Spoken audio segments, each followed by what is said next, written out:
My name is Christy Capps. I'm one of the ballet masters here at Kansas City Ballet, and I'm the primary stager on Wizard of Oz. So I've been fortunate enough to be a part of 4 companies now production of Wizard of Oz. It was created here in Kansas City on Royal Winnipeg and also Colorado Ballet. So it was a joint production choreographed on all 3 companies, first premiered here in Kansas City.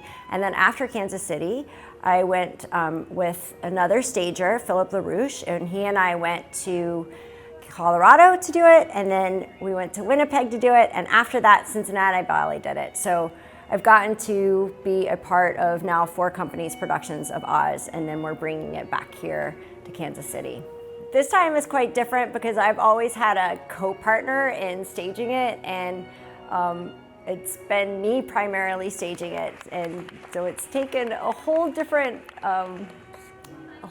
light for me as far as really getting to know the ballet.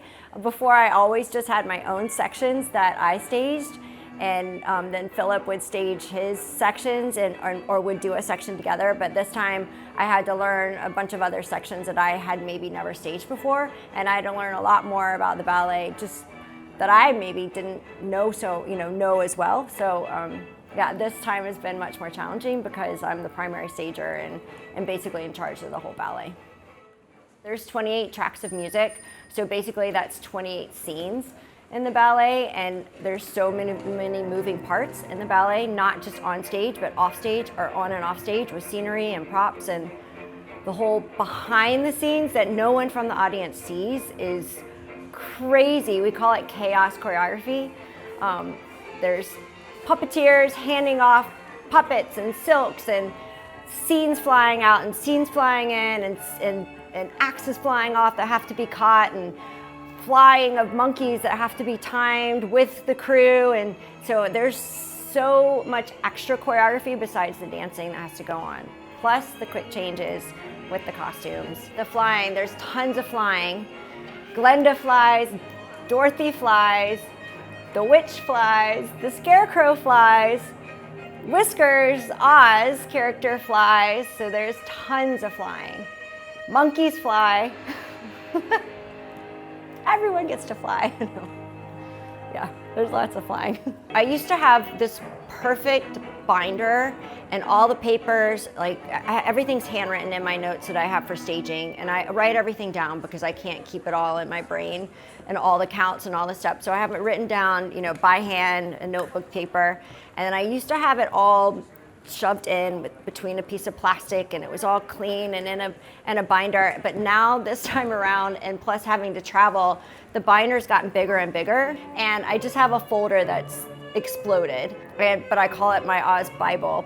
We had our first costume work through yesterday with both cast, and the costumes in this ballet are so whimsical. Every costume has a hat, and I think that's probably the biggest challenge for all of the dancers are the hats. And if you have, say, a partnering situation where the hand goes over the head, well, it's simple to go this way, but once you get a hat on, there's much more space to go up over the head. So I think that's been a challenge.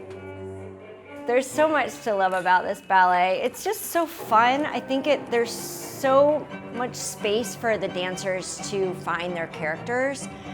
And although the parameters are there with the steps and the music or the musicality and the spacing, there's a lot of leadway with every dancer gets to be individual and find their personality in the characters, and also it just has so much heart, and that's really the theme of the story, and the moral of the story is friendship. I think that it really shows in this ballet, and especially by the end, the audiences are really going to feel how much camaraderie there is within our company and within the dancers through the ballet.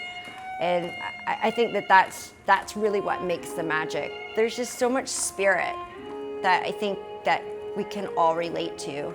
I think with Wizard of Oz, well, especially the 4 main characters with Dorothy and Toto as well, and then Lion and Tin Man and Scarecrow, they have to form a bond because of how embraced they are together on stage. I mean, they literally are on stage or in every scene once they have all met in the ballet. They don't leave. And so I think that group of dancers really have to learn each other, and they speak without speaking.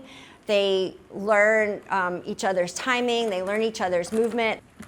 You know, even with everything that's been going on in the world and with COVID and how we've even had our own challenges going through Oz and COVID, that I think, you know, this ballet has come together in such a special way because it has forced us as a company to bond and figure out how to do it, and having, you know, dancers jump in that are maybe understudies or covers or maybe weren't going to get to do a part. I mean, I think Toto's always just been Toto. We've never had a cover for Toto, but we thought this time around we should have a cover for Toto because of COVID, because you never know, right?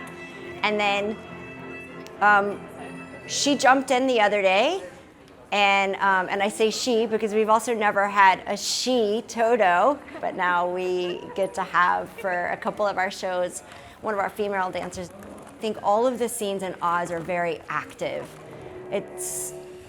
It's not, the dancers are not part of the scenery. They're not part just to frame the edges. They're actually all very interactive within it, even if they're not fully dancing right in the center of the stage. So that's something that I think we all say, that take a look around the sides, take a look around the stage once in a while. We'll go to the theater and we have our tech rehearsals. So in tech rehearsals, what happens is that we'll break down all the elements, say with the house, like see tornado, the house will fly out and the timing for the house to fly out, and then Dorothy will fly, and then the timing for different parts of the scenery to fly off stage or to come on stage. There's scrims, we have gates, we call them gates. It's like the gate to Emerald City. There's behind, like the gates have doors and they have windows, and we have a ladder behind, and all of that will have to be timed out with the student, or our wizard will be climbing up the ladder, open the door, shut the window, climb down the ladder, move the ladder, go through the door, close the door, just climb back on the ladder. So there's like all of this quick stuff that has to happen. So we do those things in tech, or in our tech rehearsals. Some of the other elements that we here in the studio, it's funny, we use wardrobe boxes, but on stage we have these humongous crystals that have to move in and out of the wings. And so we've been planning that, but the crystals also have weight, so they don't move as fast as we're moving them right now in the studio. So we try to pre-plan here in the studio, but then once we get to tech, it's really all reveals itself where the space is and where everything has to happen.